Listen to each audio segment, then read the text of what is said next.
Dos, uno. Bienvenidos nuevamente a todos los alumnos de sexto básico del Colegio San Benito. Estamos aquí con el profesor Gonzalo para Hola. explicar la etapa que viene, digamos, en la historia de Chile durante el siglo XIX, que es la República Conservadora, como ustedes pueden ver bien el título.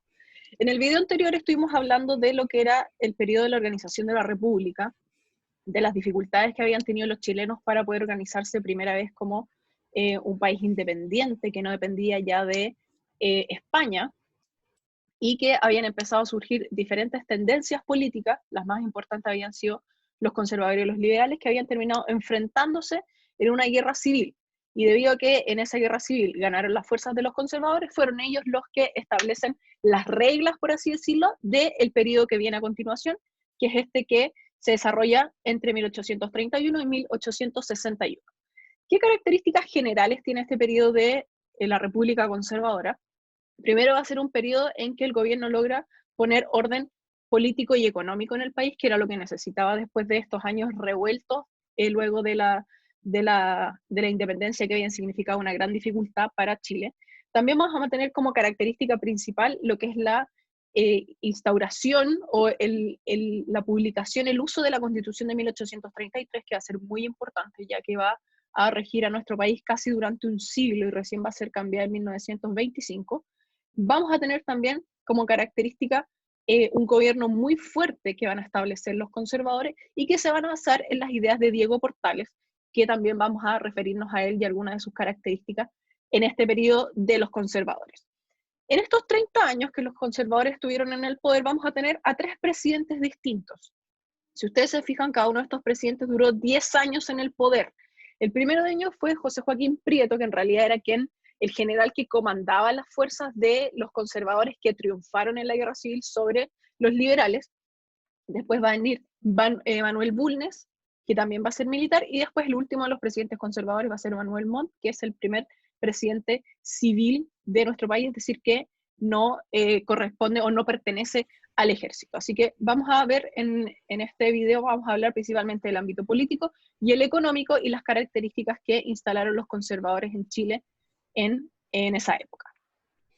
Respecto al ámbito político, es importante señalar que el triunfo que tuvieron los conservadores en una batalla, en la batalla del Ircay, les permitió acceder al poder de manera, en un primer momento violenta, pero después va a ser de manera democrática.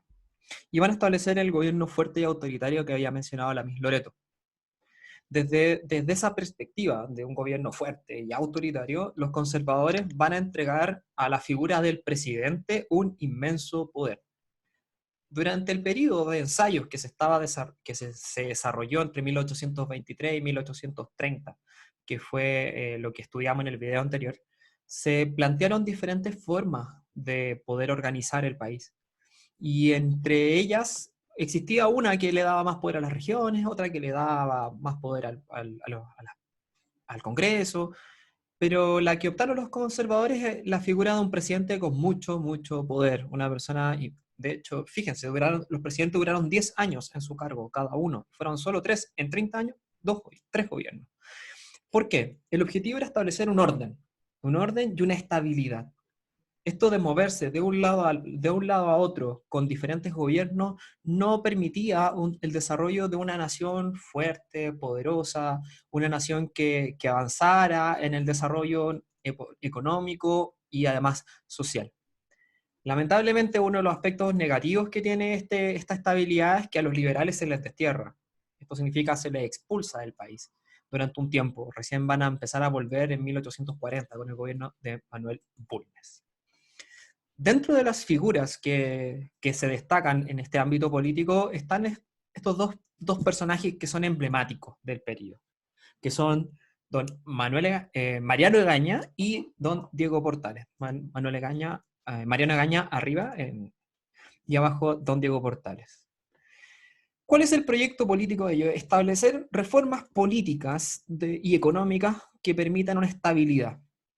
Y para eso hay que crear nuevas leyes. Para poder garantizar la estabilidad y el desarrollo, se establecen nuevas leyes. Y estas nuevas leyes van a estar ancladas, van a estar representadas particularmente en la Constitución de 1833, que, como bien aparece mencionado, fue redactada por don Mariano Egaña. Él es hijo de otro redactor de otra constitución, es como una familia de redactores de constitución, con don Juan Egaña, que además tiene una particularidad. Juan Egaña fue el que escribió la liberación de los esclavos en Chile. Es un detalle, hay un dato que queda dando vuelta, que es una familia muy importante. Y bueno, la redacta en base a las ideas planteadas por don Diego Portales. Diego Portales había escrito cartas y las compartía entre su círculo íntimo respecto a la necesidad de un gobierno fuerte. Y es por lo mismo que... ¿de dónde sale don Diego Portales? Diego Portales sale de un gobierno...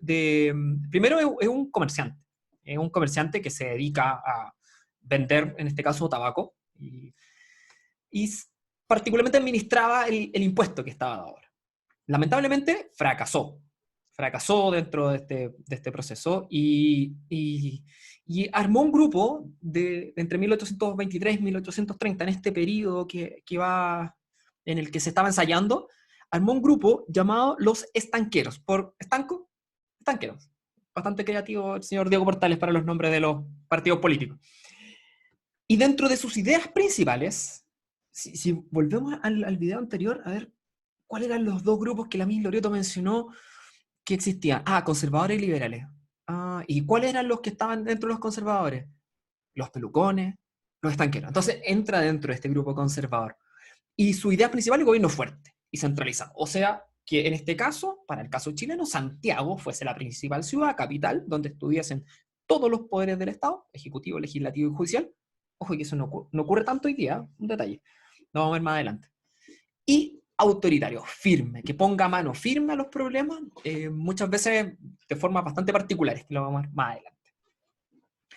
Sin embargo, don Diego Portales no goza de querer el poder para sí mismo. Él plantea buenas ideas para el periodo y su primer cargo político durante el periodo conservador no va a ser presidente, sino que va a ser vicepresidente y después va a ser elegido ministro de diferentes carteras, de diferentes ministerios, como por ejemplo la del Interior y el Ministerio de Guerra y Marina, que hoy día podría ser el Ministerio de Defensa, para que se ubique dentro de la realidad actual. Uno de los elementos más importantes, y volviendo sobre lo que estábamos mencionando de la redacción de leyes planteadas por Mariano Egaña y don Diego Portales, es la Constitución de 1833. La Constitución de 1833 sin duda le entrega estabilidad.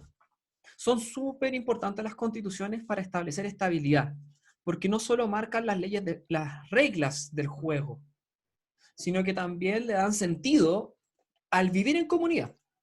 Recuerden que hasta 1833, en 1810 no éramos Chile, éramos una colonia española, que claro, se llamaba la Capitanía General de Chile, pero no éramos chilenos así como Chile, sino que éramos más bien una colonia. En 1833 tenemos que organizarnos, tenemos que pensar de una forma.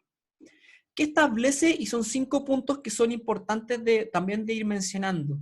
¿Qué establece la Constitución? ¿Por qué es tan importante dentro del orden? Primero, dice que en el Poder Ejecutivo, que es quien administra el gobierno, el presidente va a durar 5 años, con posibilidad de reelección inmediata. Inmediato, así como yo salgo y postulo a la elección siguiente. Hoy día, el presidente, en este caso, por ejemplo, el presidente Piñera, va a durar 4 años en su cargo y no puede ser reelecto inmediatamente. Se puede saltar un periodo, como ya lo hizo. Que así hemos estado entre el presidente Piñera, primero la presidenta Bachelet, presidente Piñera, presidenta Bachelet, presidente Piñera. Pero no inmediatamente. Y además gozaba con diferentes atribuciones. Por ejemplo, dictaba las leyes de presupuesto, nombraba ministros, etc. El otro poder, que es el legislativo, estaba formado por 2 cámaras, los diputados y los senadores. Aquí no hay mucho cambio, eso es importante también destacar. Se mantiene esta institución. Al día de hoy nosotros tenemos los diputados y los senadores. ¿Y cuál es la función? Aprobar las leyes que plantea el presidente, donde el presidente tiene mucho poder porque él manda las leyes. ¿Cómo se elegían el presidente y los senadores y diputados? A partir desde esa perspectiva, la Constitución del 33 plantea un sufragio censitario. Esto quiere decir que solo pueden votar los hombres. Sí, las mujeres van a tener que esperar 100 años, casi exactos 100 años, porque empiezan a votar en 1934. Pero no solamente hombres, sino que con una edad, 21 años si eran casados y 25 si eran solteros. Pero además, o sea, eran hombres con cierta edad y además tenían que poseer una renta, o sea, un sueldo en alguna actividad pagada de 200 pesos, que para la época hoy día sería mucho dinero, y una propiedad, o una propiedad. Y por lo tanto es importante que, o sea, no vota cualquiera, votan muy poquito. Se calculaba que era cerca del 5% de la población que podía votar, del total de la población de Chile. La Constitución, hoy día no, hoy día podemos votar, usted cumple un requisito de edad, 18 años, y queda inmediatamente inscrito para poder votar. Es un detalle que es una diferencia que sea también actualmente. Le pueden preguntar con sus hermanos, con su familia ahí, quiénes votan, desde cuándo votan, etc. La religión es la oficial de Chile, es la católica, apostólica y romana. Y se prohíbe el ejercicio público, esto de ir, no se puede ser de otra fe que no sea católico en el ámbito público. En el privado sí. Pero ahí se comienzan a generar ciertas discusiones. Pero lo importante es que la Iglesia Católica era bastante poderosa con respecto al Estado, porque eran una sola parte. Y en el fondo, las características que reflejó fueron los ideales conservadores. Y no se modificó hasta recién, de forma completa, en 1925. O sea, casi 100 años de una constitución que fundó las bases de la República Chilena. ¿Cómo la fundó? A partir de una serie de medidas de orden y de control social. Y es súper importante también mencionar que esto no ocurre solamente por buena voluntad, sino que hay que imponer las ideas. Lo primero es un hecho que no tiene parangón, es que se establecieron cárceles ambulantes. Cárceles que a los presos se les hacía recorrer la ciudad y se les exhibía para poder demostrar de que no era casual y ni tampoco iba a tener una consecuencia el cometer algún delito. Hubo una persecución a los opositores al gobierno, esto duró un par de años para poder normalizar esto. Los espacios de diversión popular, como las fondas, las ramadas, las chinganas, también se fueron cerrando. Por otro lado, como podían votar algunos pocos, se empezaron a comprar los votos muchas veces, unas prácticas que fueron condenadas, por supuesto, pero existían. Y la Iglesia Católica cumplió un rol también importante porque era el que difundía varias ideas conservadoras y de orden, sobre todo, porque es súper importante también mantener una estabilidad dentro del gobierno y del Estado chileno. Vamos a pasar ahora al ámbito económico y vamos a ver algunas de sus características generales, digamos, para que después ya podamos entrar en detalle en las principales actividades económicas que tenía Chile la primera mitad, digamos, del siglo XIX. Primero, como lo vemos acá, dependía fuertemente de lo que era la agricultura, el comercio internacional, es decir, todas las materias primas que le compraban los otros países a Chile, también del auge minero que va a surgir en esa época. La minería, incluso hasta el día de hoy, sigue siendo una de las actividades económicas más importantes para nuestro país. Y además vamos a destacar el rol que tuvo el ministro de Hacienda, Manuel Rengifo, que en realidad fue él quien permitió dar un mayor desarrollo al ámbito económico en nuestro país durante el siglo XIX. Así como los conservadores, como decía el profesor Gonzalo hace unos minutos, los conservadores lograron darle orden político al país gracias a la Constitución del 33, principalmente ya normas y reglas súper claras. En el ámbito económico eso les va a permitir también tener mayor orden. O sea, el orden político también permite un mayor desarrollo económico en nuestro país. Como ustedes saben, Chile principalmente, incluso hasta el día de hoy en algunos ámbitos, sigue siendo esencialmente productor de materias primas. El cobre, por ejemplo, que tenemos hoy en día, el salitre que tuvimos en algún momento, y que le van a permitir a Chile desarrollarse económicamente hablando. Y eso ocurría también en esa época, o sea, es que Chile se dedicaba principalmente a la extracción de las materias primas y al intercambio comercial de esos mismos recursos. La primera característica que es muy importante nombrar es el rol que jugaba la ciudad de Valparaíso durante el siglo XIX aquí en Chile. Lo que ocurría en esa época era que Santiago era como la ciudad en donde se tomaban las decisiones políticas más importantes, pero en realidad Valparaíso va a ser la ciudad con mayor desarrollo económico de nuestro país en esa época. O sea, es la ciudad en la que más empresarios hay, en la que más bancos hay, en la que mayor presencia de inversionistas extranjeros hay, y por eso es que Valparaíso se va a convertir, por así decirlo, en la capital económica de nuestro país durante el siglo XIX debido a su carácter de puerto. Por eso es que va a ser tan importante. Por eso dice ahí el comercio de Valparaíso se va a transformar en el puerto más importante que tenía nuestro país, pero también hubo un momento que fue el puerto más importante de todo el Océano Pacífico. De ahí la relevancia que tenía Valparaíso para el comercio interno y externo que tenía Chile.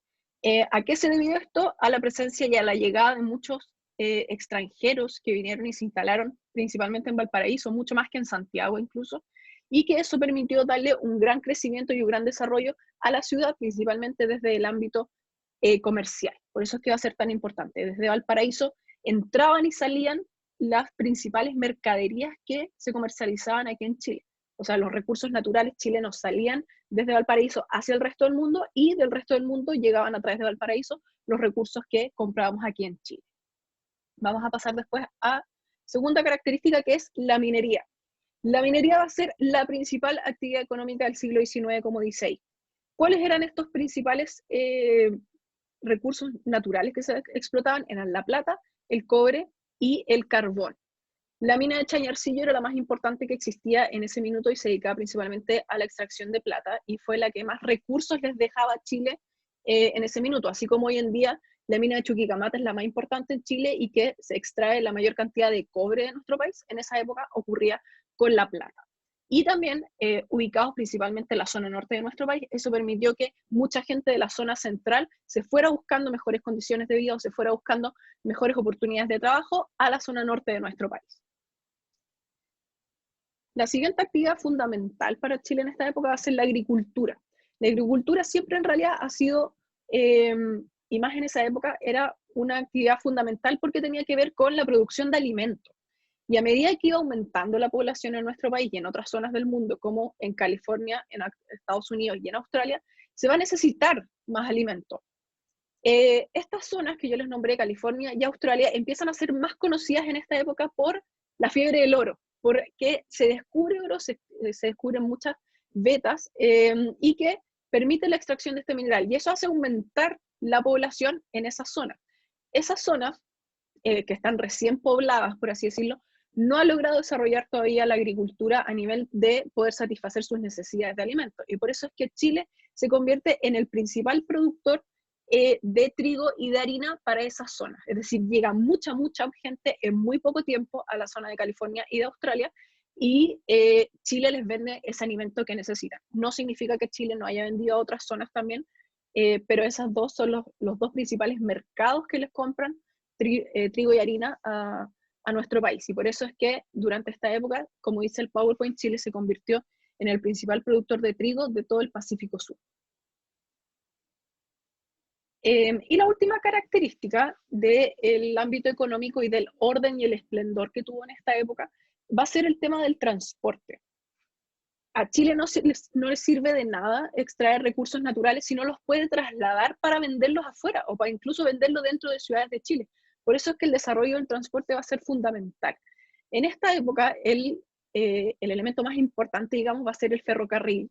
Va a llegar el primer ferrocarril a nuestro país y va a tener un recorrido entre la ciudad de Caldera y Copiapó. Es decir, el primer ferrocarril que se establece en Chile no era para trasladar personas, sino que es para trasladar el mineral que se extrae desde Caldera en el interior y llevarlo al puerto de Copiapó para poder venderlo en el exterior.